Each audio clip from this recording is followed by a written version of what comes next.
Hello friends, welcome to Smile Talk paramedical channel. Just ಇವಾಗ ಒಂದು paramedical board website ಒಳಗಡೆ ಆ ಒಂದು ಫೀಸ್ ಬಗ್ಗೆ ಒಂದು ಅಪ್ಡೇಟನ್ನು ಮಾಡಿದ್ದಾರೆ. ಸೊ ಆ ಒಂದು ನೋಟಿಫಿಕೇಷನಲ್ಲಿ ಏನಿದೆ ಅಂದರೆ ಪ್ರೈವೇಟ್ ಕಾಲೇಜ್ನವರಿಗೆ ಒಂದು ನೋಟಿಫಿಕೇಷನನ್ನು ಕೊಟ್ಟಿದ್ದಾರೆ ಫೀಸ್ ಬಗ್ಗೆ. ಅದರಲ್ಲಿ ಏನು ಹೇಳಿದ್ದಾರೆ ಅಂತಂದರೆ 2023 ಮತ್ತು 24ನೇ ಸಾಲಿನಲ್ಲಿ ಗೋರ್ಮೆಂಟ್ ಸೀಟನ್ನು ತೊಗೊಂಡು ನಿಮ್ಮ ಕಾಲೇಜಿಗೆ ಅಂದರೆ ಪ್ರೈವೇಟ್ ಕಾಲೇಜಿಗೆ ಅಡ್ಮಿಷನ್ ಹೋದಾಗ ನೀವು ಗೋರ್ಮೆಂಟ್ ಫೀಸ್ ಬಿಟ್ಟು ಜಾಸ್ತಿ ಫೀಸನ್ನು ತೊಗೊಂಡಿರಿ, ಹೆಚ್ಚುವರಿ ಫೀಸನ್ನು ತೊಗೊತಿದ್ದೀರಿ, ಹೀಗಾಗಿ ಕಂಪ್ಲೇಂಟ್ಗಳು ಬಂದಿವೆ, ದೂರುಗಳು ಬಂದಿವೆ, ಈ ಥರ ನೀವು ತೊಗೋಬೇಡಿ, ತೊಗೊಂಡ್ರೆ ಶಿಸ್ತು ಕ್ರಮ ತೊಗೊತೀವಿ ಅಂತ ಅದರಲ್ಲಿ ಕೊಟ್ಟಿದ್ದಾರೆ.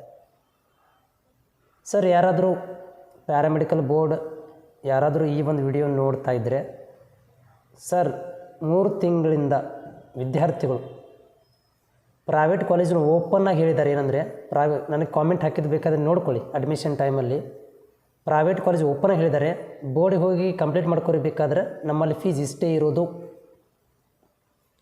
ಪ್ರೈವೇಟ್ ಕಾಲೇಜರು ಹೇಳಿರೋದು. ಆಮೇಲೆ 8,000 ರೂಪಾಯಿ ಇದ್ದಲ್ಲಿ 25,000 ರೂಪಾಯಿ ಸರ್ ತೊಗೊತಿರೋದು, 25,000 ರೂಪೀಸ್, 3 ಪಟ್ಟು ಹೆಚ್ಚಿಗೆ. ಆಮೇಲೆ ವಿದ್ಯಾರ್ಥಿಗಳು ರಿಕ್ವೆಸ್ಟ್ ಮಾಡ್ಕೊಂಡ್ರು, ಮಾಡಿಸಿದ್ರೆ ಮಾಡಿಸ್ರಿ, ಬಿಟ್ಟರೆ ಬಿಡಿ. ಈ ರೀತಿ ಭಾಳಷ್ಟು ವಿದ್ಯಾರ್ಥಿಗಳು ಈ ವರ್ಷ ಮೋಸ ಆಗಿದೆ ಸರ್. ಏನಾಗಿದೆ ಅಂತಂದರೆ ಅಡ್ಮಿಷನ್ ಮಾಡಿಸಿಲ್ಲ, ಅವರು 6 ತಿಂಗಳು ವೇಟ್ ಮಾಡಿ, ಮಾರ್ಚಿಂದ ಆಗಸ್ಟ್ ಸೆಪ್ಟೆಂಬರ್ ತನಕ ವೇಟ್ ಮಾಡಿ ಅಡ್ಮಿಷನ್ ಆಗಿಲ್ಲ ಸರ್. ಫೀಸ್ ಜಾಸ್ತಿ ಕೊಡೋಕ್ಕಾಗೋದಿಲ್ಲ ಅಂತ ಬೋರ್ಡ್ ಮೇಲೆ ಭರೋಸೆ ಇಟ್ಕೊಂಡು 6 ತಿಂಗಳು ವೇಟ್ ಮಾಡಿ ಅಪ್ಲಿಕೇಶನ್ ಹಾಕಿ ಸೀಟ್ ಪಡ್ಕೊಂಡು ಕಾಲೇಜ್ ಹೋದಾಗ ಅವರು ಮಾಡುವಂಥ ಬಿಹೇವಿಯರ್ಗೆ, ಎಲ್ಲ ಕಾಲೇಜ್ ಅಲ್ಲ ಸರ್, ಎಲ್ಲ ಕಾಲೇಜ್ ಚೆನ್ನಾಗಿದ್ದಾವೆ, ಒಂದಷ್ಟು ಕಾಲೇಜುಗಳು ಓಪನಾಗಿ ಹೇಳಿದ್ದಾರೆ ಫೀಸ್ ಇಷ್ಟು ಕೊಡೋದಿದ್ರೆ ಕೊಡಿ, ಇಲ್ಲಾಂದ್ರೆ ಬರಬೇಡಿ, ಹೋಗಿ ಕಂಪ್ಲೇಂಟ್ ಎಲ್ಲಿ ಮಾಡ್ಕೊತೀರಿ ಮಾಡ್ಕೊರಿ. ಎಷ್ಟು ಧೈರ್ಯದಿಂದ ಹೇಳ್ತಾ ಇದ್ದಾರೆ ಅಂದರೆ ಅಡ್ಮಿಷನ್ ಆಗಿಲ್ಲ ಸರ್. ಭಾಳಷ್ಟು ವಿದ್ಯಾರ್ಥಿಗಳು BA ಹೋಗಿದ್ದಾರೆ. ಬಡ ವಿದ್ಯಾರ್ಥಿಗಳಿಗೆ ನನ್ನ ಪ್ರಕಾರ ಈ ವರ್ಷ ಬಡ ವಿದ್ಯಾರ್ಥಿಗಳಿಗೆ ಪ್ಯಾರಾಮೆಡಿಕಲ್ ಬೋರ್ಡು ಸಪೋರ್ಟ್ ಮಾಡಿಲ್ಲ ಸರ್, ಸಪೋರ್ಟ್ ಮಾಡಲಿಲ್ಲ. ನೀವು ಈಗ ಹೇಳ್ತಿದ್ದೀರಿ 3 ತಿಂಗಳ 4 ತಿಂಗಳಾದಮೇಲೆ ಹೇಳ್ತಾ ಇದ್ದೀರಿ ಸ್ಟ್ರಿಕ್ಟ್ ಕ್ರಮ ತೊಗೊತೀವಿ. ಈಗ ಯಾರು ಅಡ್ಮಿಷನ್ ಮಾಡಿಸ್ಕೊತಾರೆ ಸರ್? ಅಡ್ಮಿಷನ್ ಆಗಿ ಹೋಗಿದೆ, ಈಗ ಅಂಥವ್ರಿಗೆ ವಾಪಸ್ ಕೊಡಿಸ್ತೀರಾ ವಿದ್ಯಾರ್ಥಿಗಳಿಗೆ? ಆಗಲ್ಲಂಥ ಮಾತು. ಭಾಳಷ್ಟು ವಿದ್ಯಾರ್ಥಿಗಳು ಹೋಗಿ ನಿಮ್ಮ ಹತ್ರ ಬೋರ್ಡಿಗೆ ಹೋಗಿದ್ದಾರೆ. ನನ್ನ ಕಾಮೆಂಟ್ಸ್ ಹೋಗಿ ನೋಡಿ, ನೀವು ಹಳೆಯ ವಿಡಿಯೋ ಇದ್ದರೆ ಬೋರ್ಡಿಗೆ ಹೋಗಿ ನಾವು ಕೇಳಿದ್ದೀವಿ ಸರ್ ಫೀಸ್ ತೊಗೊತಾ ಇದ್ದೀರಿ ಅಂತಂದರೆ, ಆಯಿತು ಏನಾರು ಒಂದು ಮಾಡ್ತೀವಿ ಇಷ್ಟೇ ಹೇಳಿ ಕಳಿಸಿದ್ದಾರೆ ಸರ್. ಒಬ್ಬರಾದ್ರು ಅಲ್ಲಿ ಸಡನ್ ಆ್ಯಕ್ಷನ್ ತೊಗೊಂಡಿಲ್ಲ. ಅಂಥ ವಿದ್ಯಾರ್ಥಿಗಳು ಇವಾಗ ಆರ್ಟ್ಸಿಗೆ ಹೋಗಿದ್ದಾರೆ ಸರ್, ಆರ್ಟ್ಸ್ ಮಾಡ್ತಾಯಿದ್ದಾರೆ. ಹೋಗಿ ಅವ್ರಿಗೆ ಪ್ಯಾರಾಮೆಡಿಕಲ್ ಮಾಡಲಿಕ್ಕೆ ಬಂದು 6 ತಿಂಗಳು ವೇಟ್ ಮಾಡಿ ಕಷ್ಟಪಟ್ಟು ಅಪ್ಲಿಕೇಶನ್ ಹಾಕಿ ಬೆಂಗಳೂರು ಸೀಟ್ ತೊಗೊಂಬಂದರೂ ಕೂಡ ಅವರಿಗೆ ಆ ಸೀಟ್ ಸಿಕ್ಕಿಲ್ಲ ಸರ್. ಅಂಥ ವಿದ್ಯಾರ್ಥಿಗಳಿಗೆ ಏನು ಮಾಡಬೇಕು ಸರ್? ಇವಾಗ ಒಂದು 15% ವಿದ್ಯಾರ್ಥಿಗಳು 100ಕ್ಕೆ 15% ಫೀಸ್ ಜಾಸ್ತಿ ಆಗುತ್ತೆ ಅಂತ ಹೇಳಿ ಅಡ್ಮಿಷನ್ ಆಗಿಲ್ಲ ಸರ್. ಜೀವನ ಹಾಳಾಗಿದೆ ಅವ್ರದ್ದು.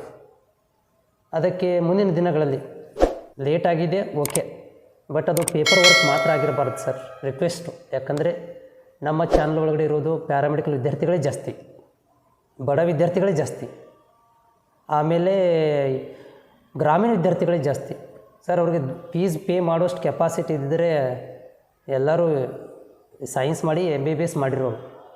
ಫೀಸ್ ಪೇ ಮಾಡೋಕ್ಕಾಗೋದಿಲ್ಲ, ಫೀಸ್ ಕಲಿಸೋಕ್ಕಾಗೋದಿಲ್ಲ ಅಂಥೇಳಿ ಇಂಥ ಕೋರ್ಸಿಗೆ ಬಂದು ಏನೋ ಒಂದು ಜೀವನ ಮಾಡ್ಕೊತಾರೆ. ಅಂಥ ಒಂದು ಪೇರೆಂಟ್ಸ್ಗಳ ಒಂದು ಆಸೆಯನ್ನು ಕೂಡ ಈ ವರ್ಷ ಭಾಳಷ್ಟು ಕಾಲೇಜುಗಳು ಹೆಚ್ಚಿಗೆ ಸಾಯಿಸಿಬಿಟ್ಟಿದೆ ಸರ್.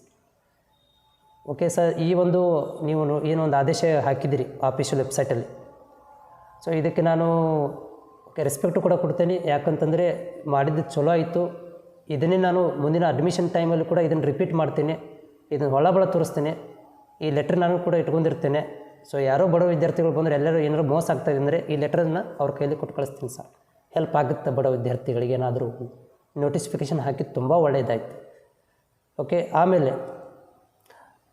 ಪ್ರೈವೇಟ್ ಕಾಲೇಜರ ಹತ್ರ ಮನವಿ ಮಾಡ್ಕೊಳ್ಳೋದೇನೆಂದರೆ, ಸರ್ ಫೀಸ್ ತೊಗೋಬೇಕು, ಓಕೆ, ತೊಂದರೆ ಇಲ್ಲ, ಟೀಚಿಂಗು, ಹಾಸ್ಪಿಟ್ಲು, ಅದು ಇದು ಏನೇನೋ ಹೇಳಿ ಫೀಸನ್ನು ತೊಗೊತೀರಿ ಸರ್. ಕ್ಲಾಸ್ ನಡೆಸಿ ಸರ್, ಕ್ಲಾಸ್ ನಡೆಸಿ. ಕಾಪಿ ಸೆಂಟರ್ ಮೇಲೆ ಏನೂ ವರ್ಕೌಟ್ ಆಗೋದಿಲ್ಲ. ಭಾಳಷ್ಟು ಕಾಲೇಜನ್ನು ವಿದ್ಯಾರ್ಥಿಗಳು ಹೇಳ್ತಿರ್ತಾರೆ, ಕಾಮೆಂಟ್ಸು ಹಾಕಿದ್ದಾರೆ ಸರ್.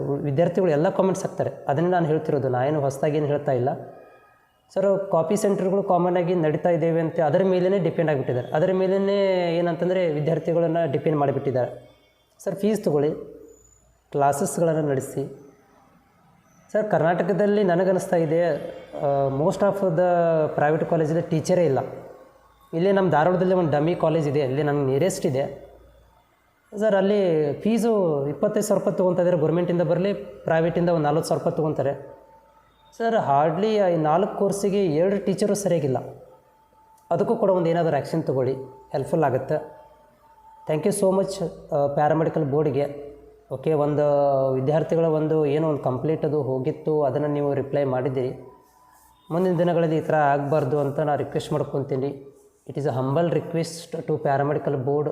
ಬಡ ವಿದ್ಯಾರ್ಥಿಗಳಿಗೆ ಒಂದು ಚಾನ್ಸಸ್ಸನ್ನು ಕೊಡಿ, ಓದಲಿಕ್ಕೆ ಚಾನ್ಸಸ್ಸನ್ನು ಕೊಡಿ. ಆಮೇಲೆ humble request to all the private colleges. So ಸರಿಯಾಗಿ ಏನಂತಂದರೆ ಎಜುಕೇಷನ್ಸನ್ನು ಕೊಡಲಿಕ್ಕೆ ಟ್ರೈ ಮಾಡಿ. ಓಕೆ, ಸೊ ಇಲ್ಲೊಂದು ಕಾಲೇಜ್ಗಳು ಮಾತ್ರ ಏನಪ್ಪ ಅಂದರೆ ಫೆಸಿಲಿಟಿ ಕೊಡ್ತಿರೋದು ಅಷ್ಟೇ ನೋಡಿರೋದು. ಬಟ್ ಆಲ್ಮೋಸ್ಟ್ ಎಲ್ಲ ಕಾಲೇಜಲ್ಲಿ ಫೆಸಿಲಿಟೀಸ್ ನೋಡಲಿಕ್ಕೆ ಕಡಿಮೆ ಸಿಗ್ತಾಯಿದೆ. ಇದನ್ನು ವಿದ್ಯಾರ್ಥಿಗಳನ್ನೇ ಹೇಳ್ತಾ ಇದ್ದೀವಿ. ಸೊ ಹೀಗಾಗಿ ಇವತ್ತಿನ video, so it is a requesting to paramedical board and private colleges. So give the proper helping to the students and give the appropriate knowledge to the students. They will make their life. Thank you so much.